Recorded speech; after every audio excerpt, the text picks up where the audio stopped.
Now, the final topic, and this is a way that I certainly thought this when we first got into our money group, was investing. I could get rich through investing. I just have to learn more about it. And how many of you feel that there's money to be made in investing, you're just not tapping into it? Raise your hand. Yeah. I certainly felt that way, and what I failed to recognize was I had a heck of a lot of debt. And I really didn't have my finances under control. So something that we say to a lot of people is focus first on getting your debt under control, getting those systems in hand. You definitely do want to be contributing to a registered retirement savings plan. You definitely do want to do your homework and having a financial advisor, someone who's accredited and referred and has a good reputation. But focus first on getting yourself out of debt. And then once you've done that, take a good look at your risk profile and where what you want to be getting out of your investments. This is something that I didn't really sit down and think of. I thought, oh, there's lots of money to be made in investing. Didn't understand that the risk associated with that was very, very high. And once I got myself with an accredited financial advisor, this was someone who I made sure to check out. And this is where we're going to give you some resources. Actually, I'll pull those up now. Investright.com is a great site. You can actually go on and confirm that the investment advisor that you're working with is registered.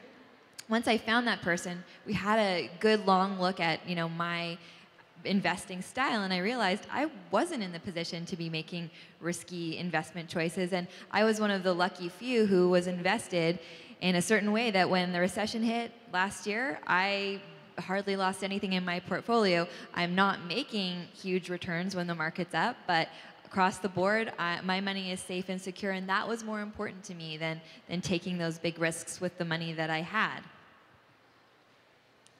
So something we want you to be aware of is something called affinity scam. So basically this is when, this is happening a lot more often these days, is people who are infiltrating groups such as maybe religious church communities, maybe newcomers to Canada, and befriending people in these groups and becoming part of the group, and then presenting this great investment opportunity. And basically what we say is if it seems too good to be true, it probably is. If someone's using terms like no risk involved, you'll make tons of money without investing much, then probably you need to think a little more about it. But the reason people get sucked in is because these people really do develop the trust of the group, and everyone thinks it's a good idea. So just be aware of these things are happening, and if you think that you are being taken advantage of, reach out to the Better Business Bureau and do some investigations. Yeah, and these are the resources, again, just so that you can see them. Investright.com, great place to just learn more about investing and the advisor that you're working with and what's important to really bear in mind when you are entering into investments. And then the Better Business Bureau for any sort of situation where you're looking to make more money or you're presented with an opportunity that just doesn't necessarily feel right. Check with the Better Business Bureau. They are fantastic people to deal with, and their website has a ton of great information. So we just want to sort of outline sort of our top 4 steps on being a smart cookie that we want you guys to take away. Find ways on how to make more dough. This was probably the funnest thing that we did as a money group. Was really use our resources, put our heads together and find out ways we can make money. We've sort of shared a few of them today. Protect your password and PINs. We've talked a little bit about that. Don't just have one password for everything that you have. Make sure you change it up. Frequently, you have different ones for everything. And make sure that you add either a number or a symbol in that password as well. Don't make it too complicated, but complicated enough that nobody can hack your accounts. And review your accounts regularly, which is a big thing. I mean, we certainly weren't doing that before we came together as a group. We were completely ignorant to it. So the more you look at it, the more you'll know if there's any activity on your account that doesn't look right to you. You can at least call your bank and take action. And again, like Katie said, check out investright.org to learn your best way how to protect your investments.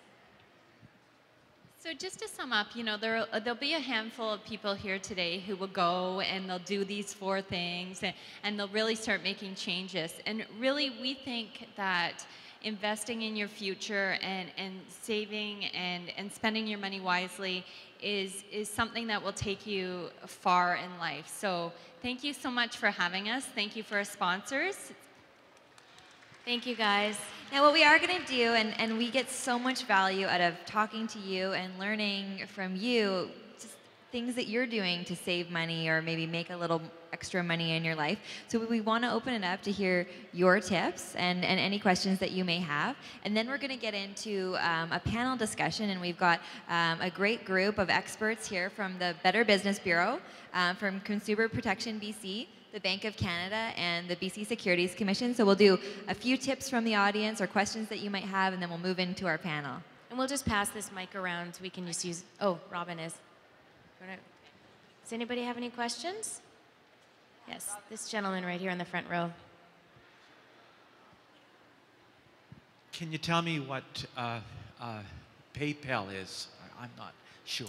Oh, PayPal is an online transaction system that a lot of companies like eBay use. So it's a way to transfer money between vendors. So if you're on eBay and you decide to sell a desk and somebody buys it from you, you can easily transfer the money through PayPal. It's just an interactive system that is used worldwide, essentially. And one of the things that we've found is, I mean, we do our fair share of buying online, and PayPal is one of the, in terms of customer service, one of the best sites. If you bought an item online and it wasn't returned, and in terms of security, so giving out your credit card information and ensuring that it's secure, they're one of the best in the online world. That's the biggest thing, I think. You don't want to give out your credit card number to anyone, right? So PayPal is a secure system to do that.